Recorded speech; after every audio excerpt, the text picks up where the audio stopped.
So Bitcoin is sitting at 43,081, and yesterday it did drop from this zone. Actually, it went down to $42,000, and yeah, it was quite a drop, and now it's back up to $43,000. But like I've said, it needs to break above $44,000, start living there to show that it's bullish. Otherwise, what we are seeing right now is just downward story in pieces.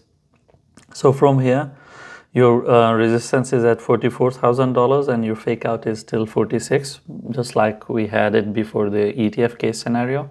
It's the same old story. If the resistance is holding, we are expecting this to drop back to $42,000, 41, and then 40. 40 would be again a big reaction place because it's holding very strong. So there's a possibility once it gets to $40,000, instead of breaking, it might go up again, because it has so much time. It has 2 months to do all this stuff, right? So it can do it in pieces. It can do multiple ups, multiple downs. So that is going to be a case scenario where I think that once it gets to 40, it will start rallying again, and then it will start going down again. And then hopefully one of the times what would happen is that it is going to break 40 at that time. Whenever it is, we will see. And then after that, we will start talking about 35. But at this point, what we are seeing is that it is actually trying to go towards $44,000. It did pump towards 43,400, and now it is going down. As you can see, it did make an attempt towards its resistance, but it is going down right now. And it can go and make another attempt as well. There is no problem with it whatsoever.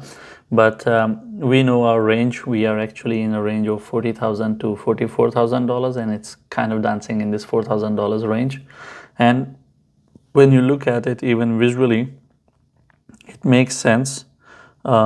Just let me tell you, even visually, when you look at it, the range is actually tighter than that. The range is between 42 and 44. That is this range. It's on a 2 hours. So it's multiple days. It's how many days? It's 12. Yeah, from 12 till now, 16. So 4 days. We're talking about 4 days of ranging. So it's between $42,000 to $44,000, and none of these days it has actually touched 44. So it makes sense to consider $44,000 as the resistance back in action.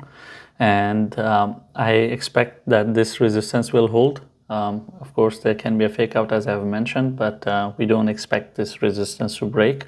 We expect it to continue with this downward journey. Every time it goes up, we see that it starts going down towards $42,000, and that's why I mentioned 42. Then after that, we will see a 41, and it's going to be a more calming approach rather than dumps. So it's going to be slow. So please be on the lookout and don't make any bigger time frame decisions, or don't make any bigger targets. So if you are trying to trade it in these ranges instead of going for higher targets, because it will only disappoint you.